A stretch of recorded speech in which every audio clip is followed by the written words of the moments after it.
Hello and welcome to Livewire's Buy, Hold, Sell. My name is Chris Conway. After covering the rally and some of the market leaders in the small cap space in the previous two episodes of this series of Buy, Hold, Sell, today we're going to dig a little bit deeper and uncover some of the hidden gems. To help me do that, I'm joined by Shaun Weick from Wilson Asset Management and James Nguyen from Tyndall Asset Management. Gents, let's get straight into it. First up, we're going to talk about L1 Group, merged with or took over Platinum Asset Management recently. L1 is a Melbourne-based fund manager. James, I'll come to you first. Buy, hold or sell? It's a buy for us. So we participated in the most recent equity raising. Thought it was a great opportunity to get a position in a quality business. If I look at the, as you said, the acquisition, there's a lot of good things that will come from it. And the most recent update, quarterly update, you can start seeing the green shoots in terms of investment performance at L1 Capital continues to be strong on a short-term and long-term basis. Investment performance at Platinum from a short-term perspective seems to be improving a lot. Hopefully you got the foundations there to have a turnaround. In terms of the synergies that they've announced, so 20 million synergies plus an extra 15 million cost out at Platinum, I think that's more than achievable. And reason being that if you look at the cost base of Platinum, it's 25 million more than L1 Capital, despite having much lower FUM. But really, to me, the cost out story is just buying you time for them to actually implement real changes at the operational level. I think that funds management is really a people business, and I'm going to give a competitive plug, but Raf and Mark are serious operators, and so you're giving them, or you're backing them to implement the framework to change or to improve the investment performance at Platinum to stem the outflow and realise the benefits. Yeah.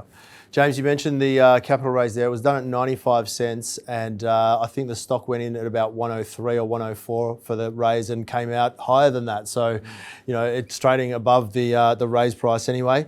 Shaun, buy, hold or sell for you on this one? Yeah, we think it's a buy too. I'd echo a lot of James's comments. So what I'd say incrementally is, you know, these guys know how to make money. They've proven it as fund managers, and we think in a listed vehicle, you know, they'll be able to prove out that they can do the same. Julian Russell's gone in and joined them from Eclipse. He did an excellent job at that business and turning it around.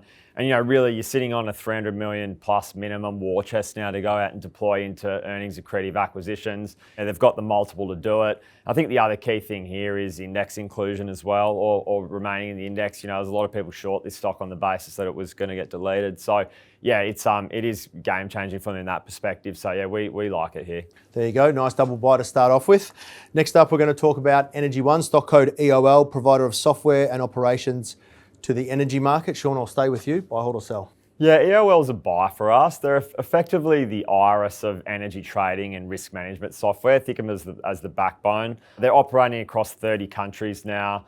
Management have guided to 15 to 20% ARR growth. You know, we think the momentum there remains very strong. There's potential upside to that, with a significant component of that already locked away in bank today.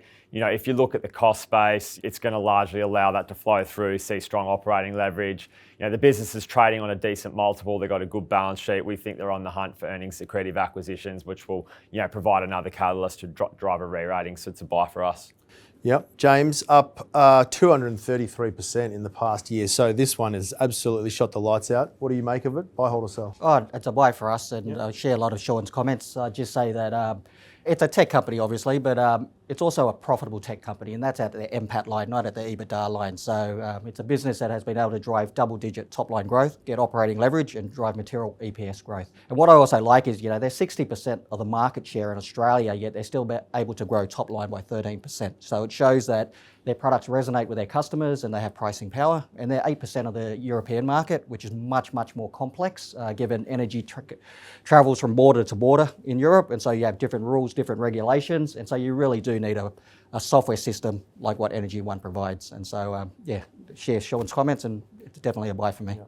Next up, we're going to talk Ora Banda Mining. It is a gold mining and exploration company. As we all know, gold has been one of the hotter trades this year. It has fallen over a little bit recently, but still done very well. James, buy, hold or sell for you? To us, it's a buy. If you look at Ora Banda, it's trading on 13% free cash flow yield, but I'd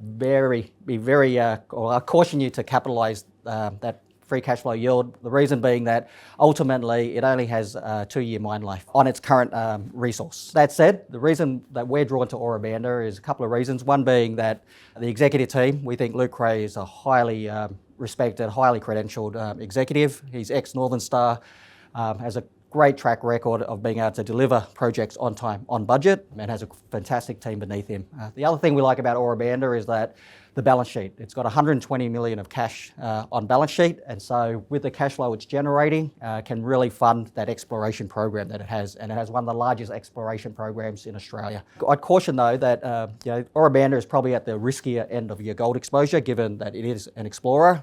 So a couple of things you really need to do when you're investing in exploration companies, in my view. One is you need to back the right people. Two, you need the balance sheet to be able to self-fund the exploration. Otherwise, you're just going to be continuously tapping equity markets or shareholders. And three, I think you need to right-size your position. So you need to be able to understand the risk you're taking and have a position commensurate to the risk. Up 70% over the last 12 months, Shaun. Buy, hold or sell for you? Yeah, it's a hold for us. I'd echo a lot of James's comments. Luke's done a great job there over the last 3 years, sort of pivoting them to underground. And, we do think there probably is some decent upside in terms of drilling out these regional targets. For us, it's really just a directional call on gold. It's done incredibly well, as you said. So we think it's probably due a bit of a pause or a breather here. We think the momentum has come out of that trade. Next up, we'll talk Plenti Group, fintech lender providing personal, auto and energy loans. Shaun, I'll stay with you. Buy, hold or sell? Yeah, Plenti is a buy for us. The non-bank financial space is experiencing a strong, comeback now as you're seeing rate expectations come down, underlying economic activity improve. The structural tailwind here for these guys is really the major banks continuing to withdraw from personal and auto lending and also, the renewable space too. So they're in a very strong position to continue to take market share. Management are excellent. They've done a great job in terms of managing the business, through the cycle. Operating leverage is very strong. The platform's very scalable. But the thing we think the market's underestimating is the upside opportunity from the NAB partnership, which is really yet to hit its straps. So over the medium term, we think that can provide a lot of upside. There's other verticals they can expand into, and the stock's on 10 times earnings. So yeah, we continue to like that one. James, up 63% over the last 12 months. Any interest in this one? Buy, hold or sell? It's a hold for us at the moment. The reason being that we have been naked the non-traditional bank lenders for the last 12 months. We've been concerned on, one, the credit cycle, but also two, when inflation was running hot, interest rates were going up. So yeah, we just had a sort of a macro overlay concern. That said, the Australian economy has been proven to be much more resilient than we expected, and so now we're doing a lot of work on these non-traditional bank lenders. And I'd say in the case of Plenti, what attracts us is the fact that they've been able to manage their bad debts phenomenal relative to their peers, and so it puts management in good stead in terms of their conservatism. Yep.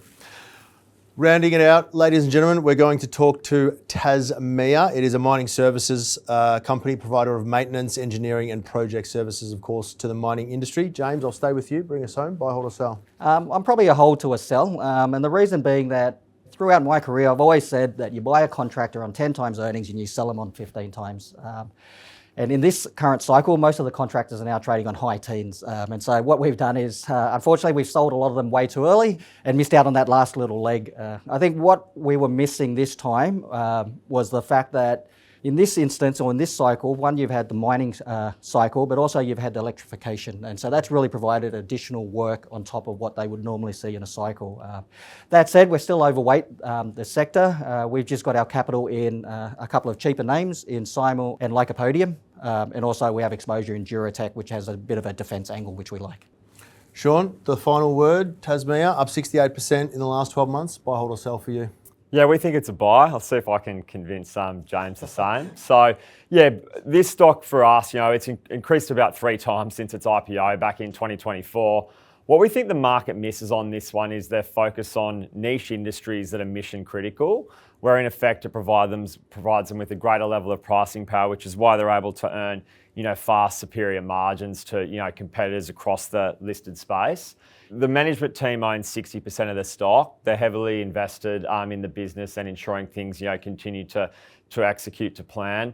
They've just raised money about 3 or 4 months ago, which, on our estimates enables them to do about 30 to 35% of earnings accretion using, historical multiples. So to us, that makes that 15 times earnings in FY27 that's trading on, actually look more like in the 10, 11 times range. So yeah, we think, given that, scope for re-rating on accretive acquisitions and the ability for this stock to enter the ASX 300 index in March next year, where it's, right on the cutoff at the moment, yeah, we think investors are still relatively underweight this one, and it's screening really attractive here. So yeah, we think it's good buying at these levels. There you have it, ladies and gentlemen. Unfortunately, that's all we have time for today. Thanks to James and Shaun for the entire series of Buy, Hold, Sell episodes. If you enjoyed this one, make sure to give it a like, and don't forget to follow our YouTube channel. We're adding lots of great content every single week.